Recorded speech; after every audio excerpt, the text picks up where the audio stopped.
आज सुनते हैं संतोषी माता व्रत की कथा। तो एक बार बोलिए प्रेम से संतोषी माता की जय, भगवती माता की जय। कंचनपुर नगर में एक बुढ़िया रहती थी। उस बुढ़िया के 7 बेटे थे। सभी का विवाह हो चुका था। 6 बड़े बेटे तो काम करते थे, लेकिन 7वां बेटा अभी कोई काम नहीं करता था। सुबह उठकर स्नान आदि से नियुक्त होकर 6 बेटे रसोई में बैठकर भोजन करते और फिर अपने काम पर चले जाते थे।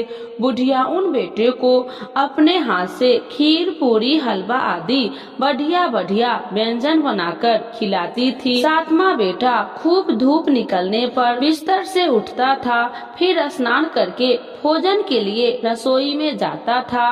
बुढ़िया दूसरे बेटे का बचा हुआ खाना एक थाल में रखकर उसे दे देती थी। 7वां बेटा उसी भोजन को खुश होकर खा लेता था।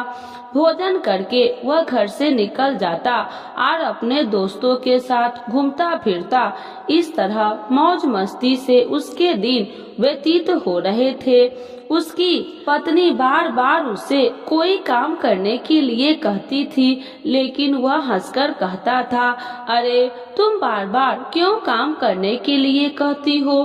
कितने मजे से दिन गुजर रहे हैं। माँ कितने बढ़िया बढ़िया व्यंजन बनाकर खिलाती है।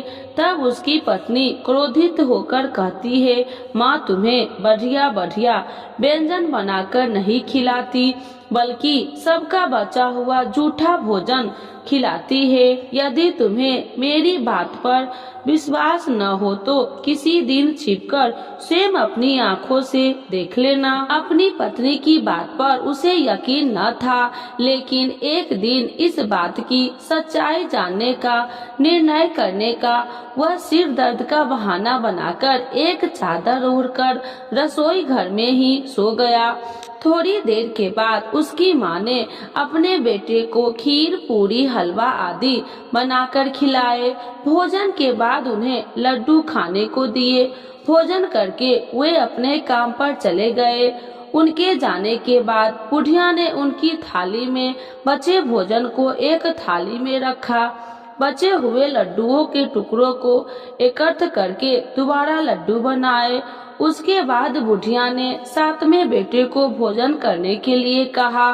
उसने सोते हुए चादर के नीचे से सब कुछ देख लिया था। वह उठकर बोला, माँ मुझे भूख नहीं है, मैं परदेश जा रहा हूँ। बुढ़िया ने कहा, कल जाता है तो आज ही चला जा। बुढ़िया के कठोर वचन सुनकर वह तुरंत परदेश जाने की तैयारी करने लगा। चलने से पहले वह अपनी पत्नी के पास गया। उसकी पत्नी गौशाला में गोबर के कांडे पाथ रही थी। उसने जाकर अपनी पत्नी से कहा, हम जावेंगे परदेश को, आवेंगे कुछ काल, तुम रहियो संतोष से, धर्म अपन पाल। अपने पति के वचन सुनकर कुछ गंभीर स्वर में पत्नी बोली, 2 निशानी अपनी देखूं मैं धीर, सुधी मतरी हमरी बिसरइयो, रखियो मन गंभीर।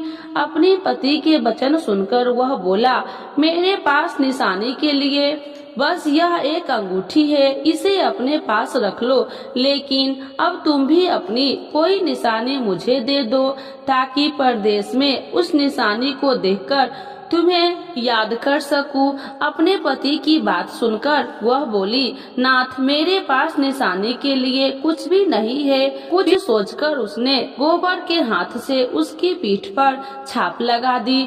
7वें बेटा अपनी पत्नी की उस निशानी को लेकर परदेश के लिए चल पड़ा। कई दिनों की लंबी यात्रा करके वह एक सुंदर व विशाल नगर में पहुंचा। वहां उसने कई दुकानदारों से नौकरी देने के लिए प्रार्थना की, लेकिन सबने उसे परदेशी जानकर उसकी प्रार्थना ठुकरा दी। निराश होकर अंत में वह एक सेठ की दुकान पर पहुंचा। उसने सेठ से भी नौकरी देने की प्रार्थना की। सेठ को एक नौकर की जरूरत थी। उस सेठ ने उसे तुरंत नौकरी पर रख लिया। उस दिन उसकी बहुत बिक्री हुई और वह उस लड़के से बहुत खुश हुआ। कुछ ही दिनों में उसने सेठ का सारा काम संभाल लिया। उसके व्यवहार से आने वाला ग्राहक बहुत प्रसन्न थे। सेठ का व्यवसाय तेजी से चलने लगा। उसने उसकी मेहनत और ईमानदारी देखकर उसे अपना हिस्सेदार बना लिया। कुछ ही महीनों में उस लड़के ने बहुत सा धन कमा लिया। संयोगवश कुछ समय बाद सेठ को उस नगर को छोड़कर दूर किसी नगर में जाना पड़ा। अतः सेठ अपना हिस्सा लेकर दुकान उस लड़के को देकर चला गया। अब सारे व्यवसाय का मालिक वह लड़का बन गया। उधर बुढ़िया उस लड़के को पत्नी को बहुत दुख देने शुरू कर दी थी। वह हर समय बहू को जली कटी बातें सुनाती रहती थी। वह बेचारी हर समय काम पर लगी रहती थी, लेकिन फिर भी उसकी जेठानियां उसे कुछ न कुछ बुरा भला कहती रहती थी। सुबह होते ही बुढ़िया उस लड़के को की पत्नी को जंगल से लकड़ियां लाने के लिए भेज देती थी। उसे आटे से निकले चोकर की रोटियां खाने को देती थी और नारियल की कटोरी में पानी पीने के लिए देती थी। वह बेचारी चोकर की रोटी खाकर भी किसी से कुछ नहीं कहती थी, बस इसे अपने भाग्य का लेखा सोचकर चुप रह जाती थी। एक दिन वह जंगल से लकड़ियां काटकर लौट रही थी। उस रास्ते पर संतोषी माता का मंदिर था। उस मंदिर के पास लकड़ियां का गठरा जमीन पर रख वह कुछ देर आराम करने के लिए रुकी। मंदिर में उसने बहुत सी स्त्रियों को पूजा करते देखा तो उसने पूछा, आप सब किसकी पूजा कर रही है? पूजा के करने से क्या पुण्य मिलता है? एक स्त्री ने उसे बतलाया, हम सब संतोषी माता का व्रत करके उनकी पूजा कर रही है। संतोषी माता की पूजा करने से धन संपत्ति में भंडार भर जाता है, निर्धनता दूर होती है, परिवार में शांति से रहते हैं, लड़कियां का शीघ्र विवाह होता है और उन्हें शोक बर मिलता है, व्यवसाय में लाभ होता है, निसंतानों के घर में संतान होती है। पति अगर परदेश गया हो तो संतोषी माता की अनुकंपा से शीघ्र घर लौटता है।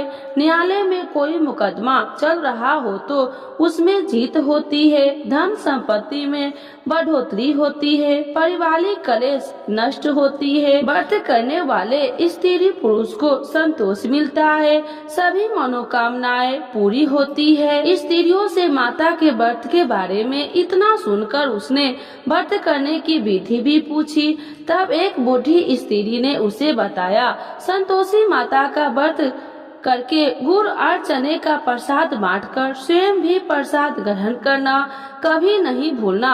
संतोषी माता गुड़ और चने से की गई पूजा से प्रसन्न होती है। संतोषी माता का व्रत शुक्रवार को ही किया जाता है।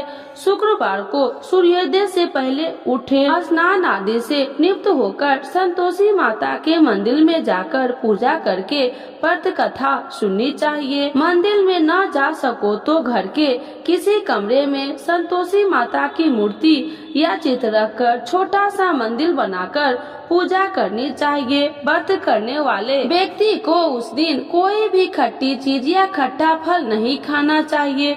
घर में भी किसी को खट्टी चीज नहीं खानी चाहिए। संतोषी माता के व्रत के बारे में सभी बातें पूछकर साथ में बेटे की बहू ने मन में निश्चय किया कि आज सारी लकड़ियां बेचकर गुड़ और चने खरीदकर आने वाले शुक्रवार को संतोषी माता की पूजा अभ्यास करूंगी। उसी दिन उसने लकड़ियां बेचकर गुड़ और चने खरीदे।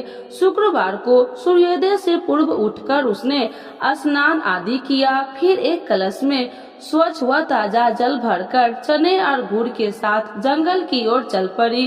रास्ते में संतोषी माता के मंदिर में जाकर उसने संतोषी माता की विधिवत पूजा की और व्रत कथा सुनी। फिर संतोषी माता के चरणों में सिर रखकर प्रार्थना की, हे माता, मेरे कष्ट दूर करो, मैं हमेशा तुम्हारी पूजा करूंगी। मेरा पति परदेश से स्वकुशल लौट आए। संतोषी माता का स्मरण करते हुए उसने आसपास वाले को गुड़ और चने का प्रसाद बांटकर थोड़ा सा प्रसाद स्वयं भी ग्रहण किया। इस प्रकार साथ में बेटे की बहू ने हर शुक्रवार को संतोषी माता का विधिवत व्रत किया आरंभ कर दिया। दूसरे शुक्रवार को उसने व्रत किया तो उसके पास पति का पत्र आ गया। तीसरे शुक्रवार को पति का भेजा हुआ रुपया आ गया। इस पर घर के लोग उससे ईर्ष्या करने लगे। जेठानियां ताने देने लगी, अरे अब तो पति का पत्र आने लगा है, रुपया भी आने लगा है। घर के बच्चे भी बार बार कहने लगी, अब तो चाची के पास रुपया आने लगा है, अब तो वह किसी से सीधे मुंह बात नहीं करेगी। वह बेचारी सबके ताने सुनकर चुप रह जाती। वह हर शुक्रवार को संतोषी माता के मंदिर व्रत करने और कथा सुनने के बाद उनके चरणों में सिर रखकर प्रार्थना करती, हे माता, मैंने आपसे धन नहीं मांगा था, मैंने तो अपने पति के सकुशल लौटने की प्रार्थना की थी। एक दिन उसकी प्रार्थना सुनकर संतोषी माता ने प्रसन्न होकर कहा, जा बेटी, तेरी मनोकामना पूरी होगी, तेरा पति शीघ्र ही घर लौटेगा। वह बेचारी संतोषी माता के वचन सुनकर खुशी खुशी घर लौटी। उधर सातवां बेटा दुकानदारी में इतना व्यस्त हो चुका था कि उसे अपनी पत्नी और घर का कोई स्मरण नहीं था। दुकान के काम से उसे फुर्सत ही नहीं मिलती थी।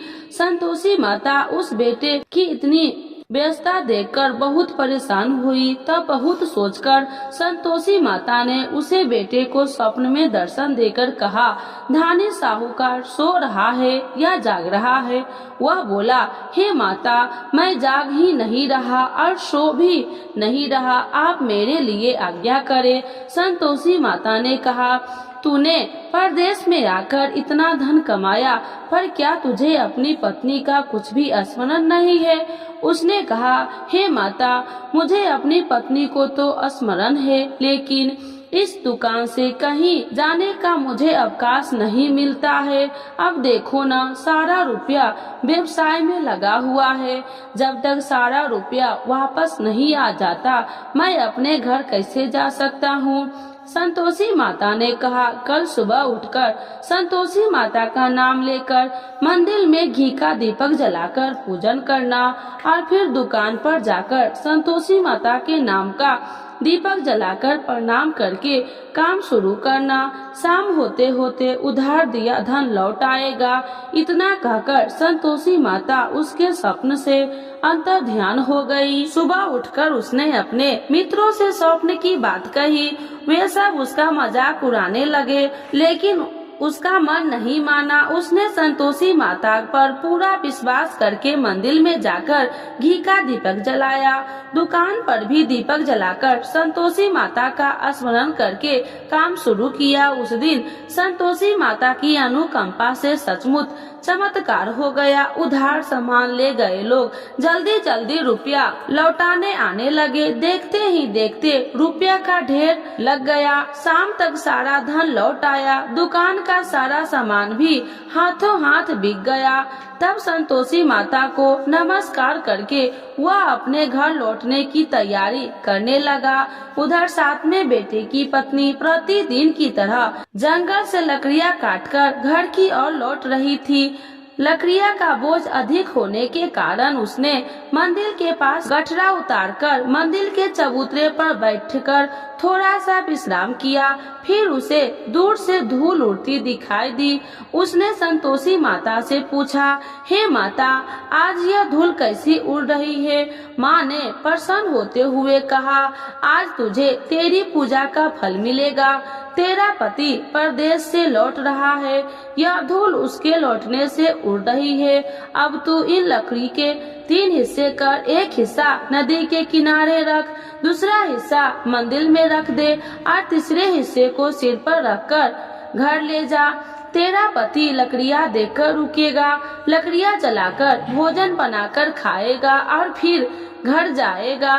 तू घर पहुंचकर लकड़िया का गठरा आंगन में डालकर कहना, सासू जी लकड़ी का गठरा ले आई हूँ, चोकर की रोटियां और नारियल की कटोरी में पानी दे दो। फिर पूछना आज घर में कौन मेहमान आया है। संतोषी माता की बातें सुनकर वह खुश होती हुई घर की ओर चल पड़ी। कुछ देर बाद उसका पति वहां पहुंचा और लकड़ियां का ढेर देखकर उसने भोजन बनाकर खाया। फिर कुछ देर विश्राम करके वह घर पहुंचा। उधर बहू ने लकड़ी का गठरे जमीन पर डालते हुए जोर से आवाज लगाई, सासू जी लकड़ियां ले लो, चोकर की रोटी दे दो, नारियल की कटोरी में पानी दे दो, आज घर में कौन मेहमान आया है। यह सुनकर उसकी बुढ़िया सास बोली, बहू ऐसा क्यों कहती है, तेरा पति ही तो परदेश से आया है। नहा धोकर मीठी खीर खा, नए कपड़े पहनकर पति के पास बैठ। उसके पति ने कमरे की खिड़की से सब कुछ देखा और सुना। उसने कमरे से बाहर आकर भिखारी की तरह खड़ी अपनी पत्नी को देखकर कहा, माँ यह औरत कौन है। माँ ने कहा, बेटे यह तेरी बहू है, जब से तू परदेश गया है तभी से इसने ऐसा हालत बना रखा है। सारा दिन गांव में ऐसे ही जानवरों की तरह घूमती फिरती है, घर का कोई काम नहीं करती और नारियल की कटोरी में पानी मांग रही है। सातवां बेटा गंभीर होकर बोला, माँ मैंने इसकी सारी बातें सेम कानों से सुनी है, मुझे बराबर वाले दूसरे घर की ताली दे दो, मैं उसी घर में रहूंगा। बुढ़िया माँ ने उस बेटे की दूसरे घर की ताली दे दी। वह अपनी पत्नी के साथ उस घर में आनंद से रहने लगा। उसके पास धन की कोई कमी न थी। उसने घर को महल जैसा सुंदर बना लिया। अगले शुक्रवार को उसकी पत्नी ने कहा, प्राणनाथ मैं संतोषी माता का व्रत करती हूँ। संतोषी माता की अनुकंपा से ही मेरे सब काम पूरे हुए हैं। अब मैं व्रत का उद्यापन करना चाहती हूँ। पति ने कहा, अभ्यास उद्यापन करो, मैं उद्यापन के लिए सब सामान एकत्र करता हूँ। बहू ने अपनी जेठानी के लड़कों को भोजन के लिए बुलाया। सभी जेठानी उसकी धन संपत्ति और वैभव से ईर्ष्या करने लगी थी। जेठानियों ने अपने बच्चों को सिखा दिया कि तुम भोजन के समय खट्टी चीजें मांगना। वे नहीं चाहती थी कि उसका उद्यापन पूरा हो सके। संतोषी माता की पूजा के बाद जब बच्चों को भोजन करने के लिए कहा गया तो सब खटाई मांगने लगे। बहू ने कहा, खटाई किसी को नहीं मिलेगी।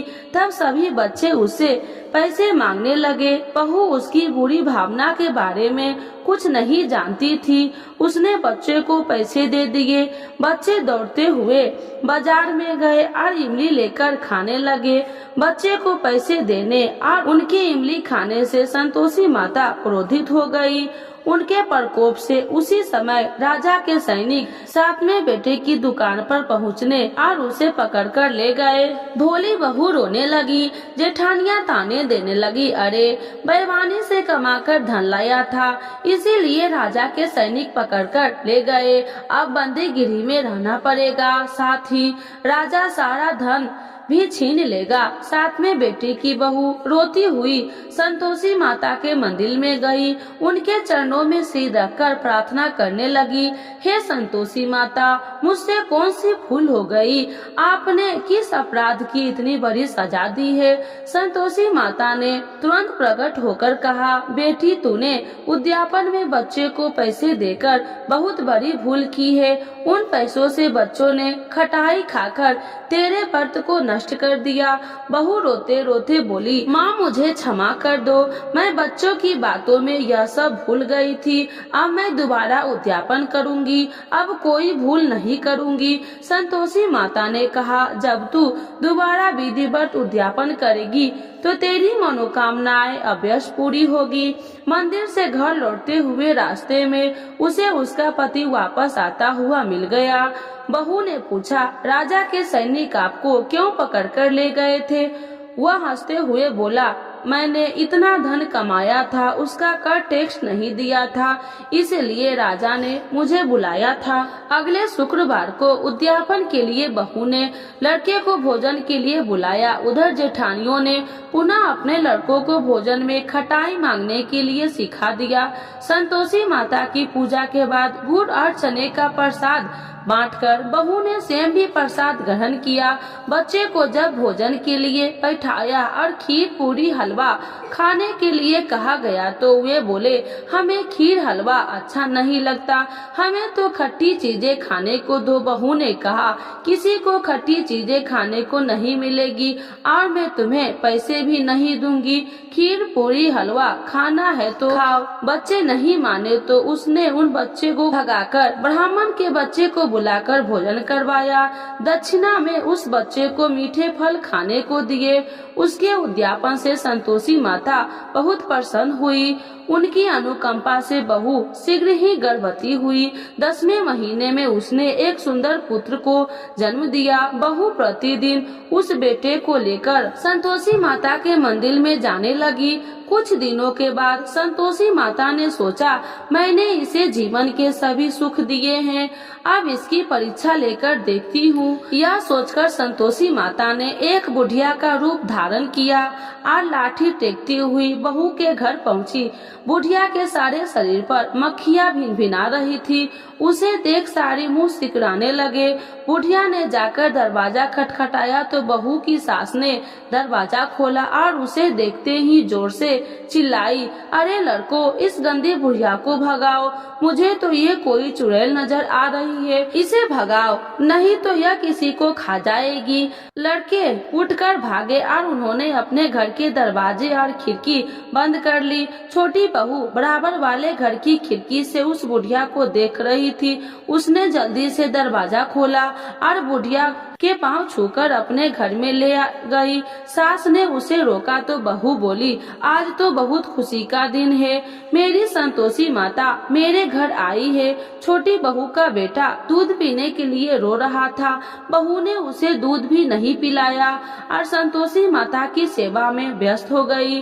बुढ़िया सास क्रोध में बहू को बुरा भला कहने लगी। बहू बोली, सासू माँ, आज मेरी संतोषी माता मेरे घर आई है, इनका व्रत करने से ही मेरे घर में इतनी खुशियाँ छाई है। इतना सुनते ही सब उस बुढ़िया के पास दौड़ते हुए आए और उनके पांव छूकर क्षमा मांगते हुए बोला, माँ हमें क्षमा कर दो, हमने आपको पहचानने में बहुत भूल की है, हम आपके व्रत की विधि नहीं जानते हैं। हे माता, अब हम भी आपका व्रत किया करेंगे। उन लोगों की प्रार्थना सुनकर बुढ़िया का रूप धारण किए संतोषी माता प्रसन्न हुई और उन्होंने संतोषी माता के व्रत की विधि बताई। बुढ़िया से व्रत की विधि जानकर संतोषी माता के व्रत करने से उन सब की मनोकामनाएं भी पूरी हुई। उनके घर में धन की वर्षा होने लगी।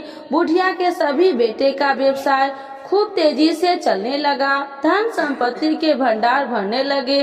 संतोषी माता का व्रत करके और व्रत कथा सुनकर गुड़ और चने का प्रसाद खाने वाले की सभी मनोकामनाएं संतोषी माता पूरी करती है। व्यवसाय में दिन दोगुनी रात चौगुनी तरक्की होती है।